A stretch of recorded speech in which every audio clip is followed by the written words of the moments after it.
అందరికీ నమస్తే అండి. మన రాష్ట్రంలో రేషన్ బియ్యం అక్రమ తరలింపు వ్యవహారం ఇప్పుడు చాలా పెద్ద టాపిక్గా ఉంది. చాలా పెద్ద ఇష్యూగా ఉంది. ఇది కరప్షన్ కాదు, ఇది మాఫియా. కరప్షన్ని తగ్గించవచ్చు, కంట్రోల్ చేయొచ్చు. మాఫియాని కంట్రోల్ చేయాలి అంటే గట్స్ కావాలి. సరే, ఆ గట్స్ ఏంటి, ఏం కావాలనేది నేను నెక్స్ట్ వీడియోలో చెప్తా. నెక్స్ట్ వీడియోలో డీటెయిల్డ్గా చెప్తా. ఈ వీడియోలో నేనేం చెప్తానంటే, ఈ మాఫియా యొక్క విలువ ఎంత, ఈ విలువ నేను స్వచ్ఛందంగా క్యాలిక్యులేట్ చేసింది కాదు. స్వయాన మన రాష్ట్ర మంత్రి, పౌర సరఫరాల శాఖ మంత్రి నాదెండ్ల మనోహర్ గారు ఇందాక ప్రెస్ మీట్లో ఒక లెక్క చెప్పారు. అఫీషియల్గా ప్రభుత్వం ఒక లెక్క చెప్పింది. ఆ లెక్క ప్రకారమే రేషన్ మాఫియా మొత్తం విలువ ఎంత అనేది మనం ఈ వీడియోలో క్షుణ్ణంగా లెక్కలతో సహా చెప్పుకుందాం. అసలు కళ్ళు బైర్లు గమ్మే స్కామ్, అసలు ఒళ్ళు గగురు పొడిచే స్కామ్. ప్రభుత్వం ఇంత డబ్బుని అవినీతి పాలు చేస్తోంది, అవినీతి పరులకు దారాదత్తంగా చేస్తోంది. దీనిలో ప్రభుత్వమే యాక్షన్ తీసుకోవాలి. ప్రభుత్వం చేతిలోనే సొల్యూషన్ ఉంది. సో ఇంత పెద్ద కరప్షన్కి, ఇంత భారీ అవినీతికి సొల్యూషన్ ప్రభుత్వం దగ్గరే ఉంది. అదేంటనేది వీడియో లాస్ట్లో కూడా మనం మాట్లాడదాం. ఒకసారి సో మనకు ముందుగా ఇదిగోండి మన రేషన్ కార్డులు, మన రాష్ట్రంలో ఉన్న రేషన్ కార్డులు number of total cards 1,48,43,671.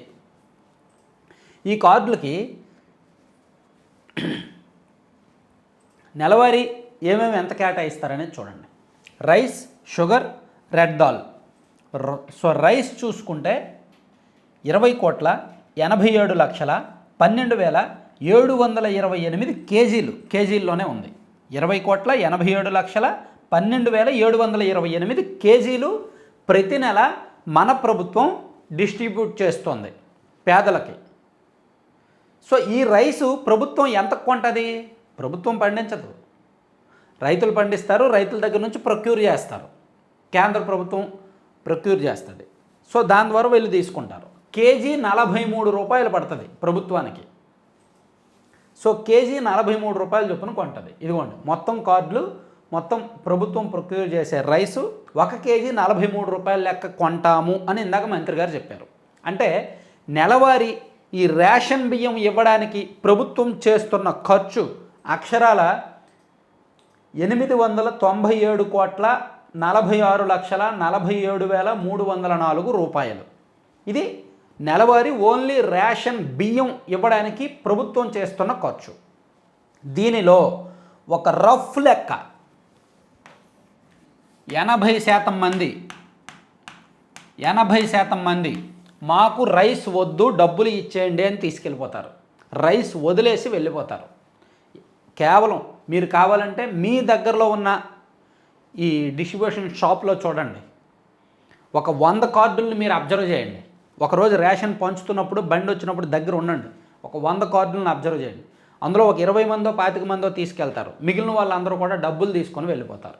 So యావరేజ్గా స్టేట్ మొత్తం మీద 80%. అర్బన్ ఏరియాస్లో ఇంకా ఎక్కువ ఉంటుంది, రూరల్ ఏరియాస్లో తక్కువ ఉంటుంది. యావరేజ్గా 80%.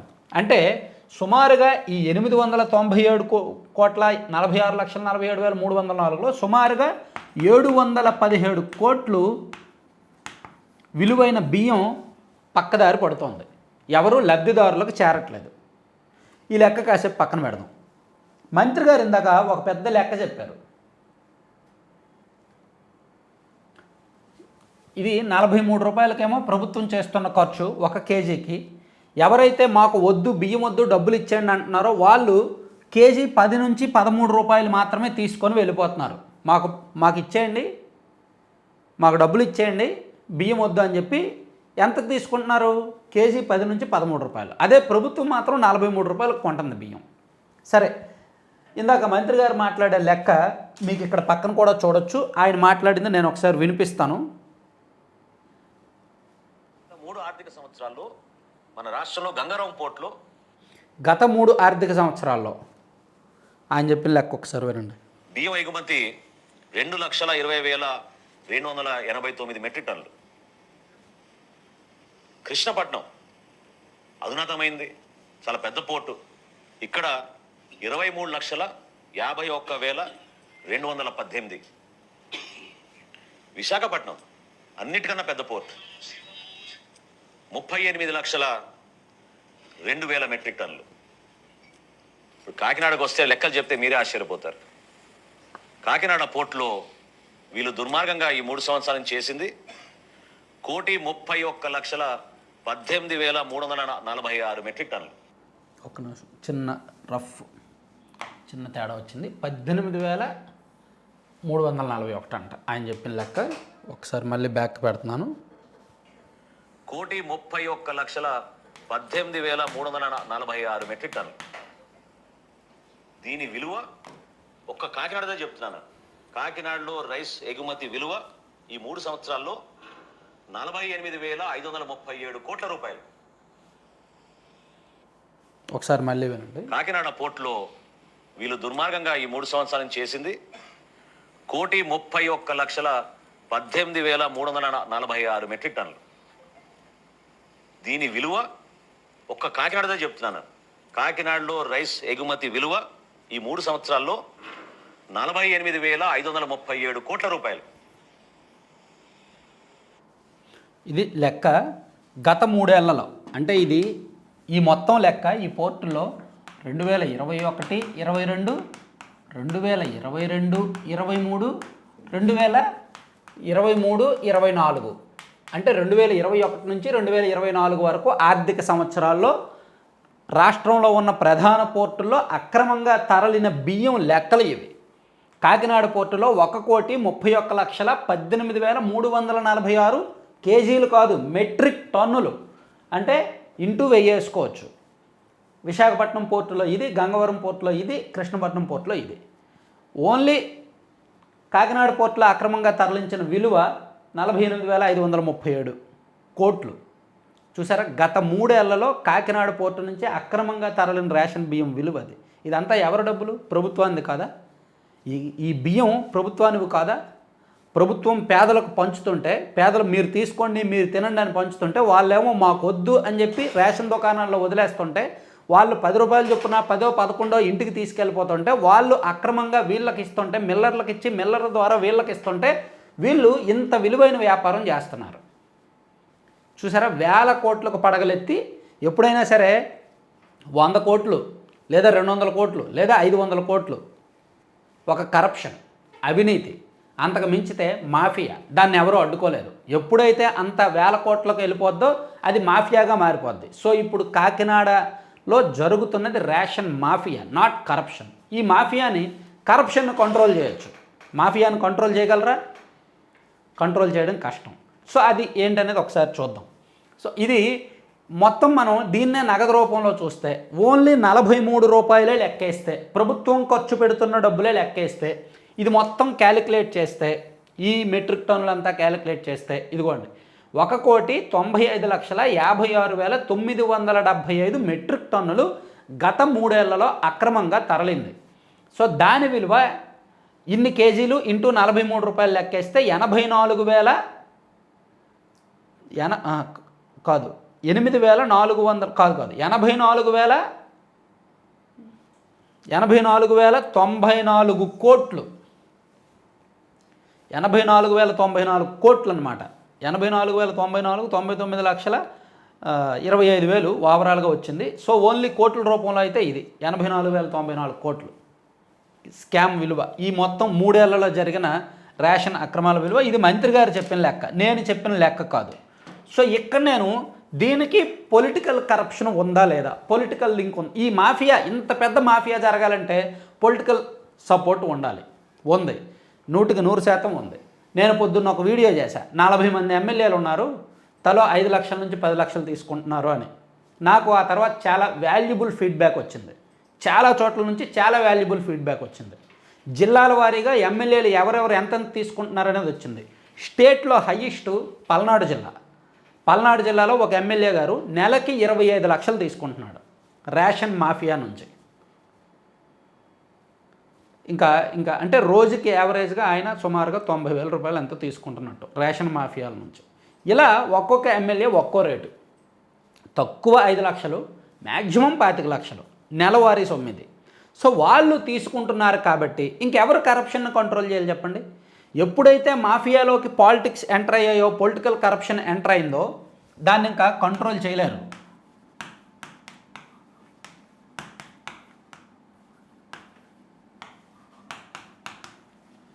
ఎప్పుడైతే ఇది ఎంటర్ అయిందో కంట్రోల్ చేయలేరు. దీన్ని కంట్రోల్ చేయాలంటే దీనికి ఈ సహకారం ఉండకూడదు, వీళ్ళే కంట్రోల్ చేయాలి.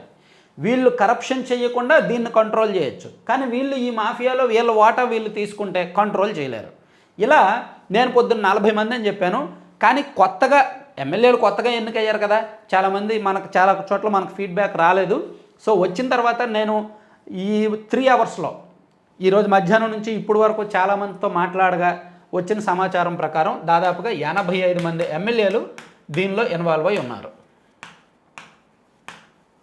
సో సోషల్ మీడియాలో అసభ్యకరమైన పోస్టులు పెడితే అరెస్ట్ చేసేయడానికి పీడీ యాక్ట్ తెచ్చారు. ఆడబిడ్డల అత్యాచారం జరిగితే అరెస్ట్ చేస్తున్నారు. మరి ఇప్పుడు పవన్ కళ్యాణ్ గారు చాలా గట్టిగా పట్టుకున్నారు రేషన్ బియ్యాన్ని. సో ఈ రేషన్ బియ్యం విలువ ఇన్ని వేల కోట్లు, ఇన్ని లక్షల టన్నులు తరలిపోతున్నాయి, ఇన్ని వేల కోట్లు అక్రమంగా తరలిపోతుంది. ఇదంతా ఎవరి సొమ్ము? ప్రభుత్వం సొమ్ము, పేదల సొమ్ము. సో మరి దానిలో అధికార పార్టీ ఎమ్మెల్యేల వాటా ఉంది. వాళ్ళు తింటున్న తక్కువే. ఆ మాఫియా కూడా 100 రూపాయలు తింటుంటే ఎమ్మెల్యేలు 20 రూపాయలు 25 రూపాయలు మాత్రమే తింటున్నారు. మధ్యలో దశల వారీగా అధికారులు ఆ జిల్లాల కలెక్టర్లో ఎంఆర్ఓలో తలా కొంత తింటారు. కిలో మీద ₹1 వాళ్ళు తింటారు. అర్థమైంది కదా? సో అట్లా వీళ్ళందరూ తినేది తక్కువ, కానీ అసలైన ఎక్స్పోర్టర్ మాఫియా వాడు తినేది ఎక్కువ. సో ఈ మాఫియాలో నార్త్ ఇండియన్స్ ఉన్నారు, ఇతర దేశాల వాళ్ళు ఉన్నారు, అందరూ ఉన్నారు. వేల కోట్లకు పడగలెత్తారు. అతి తక్కువ టైంలో వేల కోట్లకు పడగలెత్తారు. ఎప్పుడైతే వేల కోట్లకు పడగలెత్తారో వాళ్ళు అన్నీ శాసన చేస్తారు, దేన్నైనా శాసన చేస్తారు, ఎవరికి సహకరించరు. మరి దీన్ని కంట్రోల్ చేయగలరా లేదా? ఒకే ఒక్క సొల్యూషన్. ఎవరైతే ప్రజల దగ్గర ఒక సర్వే చేయాలి. నీకు బియ్యం కావాలా, డబ్బులు కావాలా? రేషన్ షాప్లో నువ్వు తీసుకుంటే వాడు 10 రూపాయలు 13 రూపాయలు ఇస్తాడు, మేము 25 రూపాయలు ఇస్తాం, బియ్యం వదులుకో. ప్రభుత్వం 43 రూపాయలు కొనే కంటే 25 రూపాయలు ఇచ్చేయడం బెటరే కదా. 18 రూపాయలు ప్రభుత్వానికే మిగులుతుంది. ఏమంటారు? ఒకటి, అవినీతిని కంట్రోల్ చేయొచ్చు. 2, ప్రభుత్వం కొంత పొదుపు చేసుకోవచ్చు. చాలా జాగ్రత్తగా వినండి, సొల్యూషన్ ఇది. అవినీతిని కంట్రోల్ చేయొచ్చు, రేషన్ బియ్యం అవినీతిని కంట్రోల్ చేయొచ్చు. 2, ప్రభుత్వం పొదుపు చేసుకోవచ్చు. నగదు బదిలీ పథకం ప్రవేశపెట్టడం చాలా ఈజీ. నగదు బదిలీ అంటే ఎవరైతే మాకు బియ్యం వద్దండి డబ్బులు ఇచ్చేయండి, మేము రేషన్ బియ్యం తినలేము అంటారో వాళ్ళకి డబ్బులు ఇచ్చేయడం బెటర్. వాళ్ళు రేషన్ షాప్లో ఎంత 10 రూపాయల నుంచి 13 రూపాయలు ఇస్తున్నారు, దాని బదులు వీళ్ళు 25 రూపాయలు ఇచ్చేసినా బెటరే. అలా ఇచ్చేయడం వలన ప్రభుత్వం 43 రూపాయలకు కొనే కంటే వీళ్ళకి 25 రూపాయలకి ఇస్తే అట్లీస్ట్ ప్రతి నెల ఒక 500 కోట్లైనా సేవ్ చేసుకోవచ్చు. ప్రతి నెల వాళ్ళు పెట్టిన ఖర్చు ఇందాక మనం చూసాం. ఇదిగో ప్రతి నెల 897 కోట్లు ఖర్చు పెడుతున్నారు. దీనిలో అట్లీస్ట్ ఒక 500 నుంచి 600 కోట్లైనా ప్రభుత్వం పొదుపు చేసుకోవచ్చు, సేవ్ చేసుకోవచ్చు. దానివల్ల వేరే పథకాలు దేనికో ఉపయోగించుకోవచ్చు. పైగా ఈ కరప్షన్ను కూడా, ఈ అక్రమ తరలింపు, ఈ కరప్షన్ను కూడా అడ్డుకోవచ్చు. ఎవడి సొమ్ము ఎవడు తింటున్నాడు? ప్రభుత్వం సొమ్ము అప్పనంగా వాళ్ళకెందుకు పెట్టడం? పేదల సొమ్ము అప్పనంగా వాళ్ళకెందుకు పెట్టడం? పైగా ఇంకో సొల్యూషన్ ఉంది. వీలైతే అది కూడా ఆలోచించాలి. వీళ్ళందరూ ఈ పోర్ట్లో వాళ్ళందరూ, ఈ ఎక్స్పోర్టర్స్ అందరూ ఎవరికి పంపిస్తున్నారు? ఆఫ్రికా దేశాల వాళ్ళకి, ఇండోనేషియా, మలేషియా లాంటి కంట్రీస్కి పంపిస్తున్నారు. ప్రభుత్వమే ఎక్స్పోర్ట్ చేసేయచ్చుగా డైరెక్ట్గా. ఇప్పుడు రేషన్ షాపోడు పేదోడికి 10 నుంచి 13 రూపాయలు ఇస్తున్నాడు కదా, అది పోర్టు వాళ్ళ దగ్గరికి వెళ్ళినప్పుడు 35 రూపాయలకు అమ్ముతున్నారు. పోర్టు వాళ్ళేమో విదేశాలకు 75 రూపాయలకు అమ్ముతున్నారు. కిలో 75 రూపాయలకు అమ్ముతారు విదేశాల వాళ్ళకి. సో ఇక్కడ ప్రభుత్వం ఏమో 43 రూపాయలకు కొంటుంది బియ్యాన్ని. మీరు ఇక్కడ జాగ్రత్తగా వినండి. సో ప్రభుత్వం ఈ రేషన్ షాప్ వాడు 10 నుంచి 13 ఇచ్చే బదులు ప్రభుత్వమే 25 రూపాయలు ఇచ్చేసి ఆ బియ్యాన్ని వాళ్ళే ప్రభుత్వం దగ్గరే పెట్టుకొని వాళ్ళే 75 రూపాయలకు విదేశాలకు పంపించేయచ్చుగా, తప్పేముంది? ఇప్పుడు మన దగ్గర బియ్యం ఎక్కువ పండుతాయండి, రైస్ ఎక్కువ పండుతాయి. సో అయితే దీన్ని విదేశాలకు ప్రభుత్వం అధికారికంగా అమ్మడానికి కొన్ని నిబంధనలు ఉన్నాయి, అంత ఈజీ కాదు. ఫుడ్ కార్పొరేషన్ ఆఫ్ ఇండియా వాళ్ళు మనకి ఎంత స్టాక్స్ ఉన్నాయి అనేది చూసుకొని దాన్ని బట్టే ఎక్స్పోర్ట్ చేస్తారు, అఫీషియల్గా ఎక్స్పోర్ట్ చేస్తారు. సో ఇది ఫుడ్ ఎక్స్పోర్ట్ అనేది లీగల్గా జరగాలంటే ఒక లెక్క, ఇల్లీగల్గా జరగాలంటే ఒక లెక్క. సో ఇదంతా ఇల్లీగల్గా జరుగుతుంది కాబట్టి వీళ్ళ హవా నడుస్తుంది. దీన్నే ప్రభుత్వం లీగల్గా నడిపించాలంటే చాలా వ్యవహారాలు చాలా లెక్కలు ఉంటాయన్నమాట. దాని బదులు అంటే వీళ్ళు ప్రభుత్వం రైస్ అమ్మే బిజినెస్ చేస్తే చాలా పర్మిషన్స్ అంత మాటల్లో అంత ఈజీ కాదు కాబట్టి ఆ విషయం మళ్ళీ మీరే అంటారు కాబట్టి అది వదులుకున్న అట్లీస్ట్ బియ్యం ఇవ్వడం మానేసి ఆ 25 రూపాయలు చెప్పని ఇచ్చిన ఒక్కో కేజీకి 18 రూపాయలు ప్రభుత్వానికి మిగులుతుంది. అర్థమైంది కదా? 43 రూపాయలు కొనే బదులు కొని పేదలకు పంచే బదులు 25 రూపాయలు పేదలకు ఇచ్చేస్తే చాలు, 18 రూపాయలు ప్రభుత్వానికి సేవ్ అవుతుంది. లేదా అవకాశం ఉంటే అదేదో విదేశాలకు వీళ్ళే తరలిస్తే బెటర్. పేదలకు ఇచ్చే బియ్యం ఎంత మిగిలిందో ప్రతి నెల ఎవరైతే పేదలు తీసుకోలేదో ఆ బియ్యాన్ని వీళ్ళే విదేశాలకి అమ్మేస్తే అదేదో వీళ్ళకి మన పేద రాష్ట్రం అనుకున్న ధనిక రాష్ట్రం అవుద్ది. ఒకవైపు సేవ్ అవుద్ది, కొనుక్కున్న బియ్యం సేవ్ అవుద్ది, మరోవైపు ఎక్స్పోర్ట్ చేయొచ్చు. అవకాశం ఉంటే ఎక్స్పోర్ట్ చేయొచ్చు. నాకు తెలిసి అవకాశం ఉండదు. ఎందుకంటే విదేశాలకు ఎక్స్పోర్ట్ చేయడానికి చాలా నామ్స్ ఉంటాయి. మన దగ్గర నెక్స్ట్ 10 ఏళ్ళకి సరిపడా స్టాక్ ఉండాలన్నమాట. ఆ తర్వాతే అమ్మాలి. ఎప్పుడైనా సడన్గా ఆహార సంక్షోభం వస్తే 10 సంవత్సరాలకు సరిపడా నిల్వలు మన దగ్గర ఉండాలి. ఫుడ్ కార్పొరేషన్ ఆఫ్ ఇండియా గోదాముల్లో నిల్వ ఉండాలి. అదంతా చాలా పెద్ద రూల్స్ ఉంటాయిలే. కాబట్టి విదేశాలకు పంపించడం సాధ్యం కాదో నాకైతే తెలియదు. దాని బదులు ఇది బెటర్ అంటాను నేను. నగదు ఇచ్చేయడం బెటర్ అంటాను. Thank you.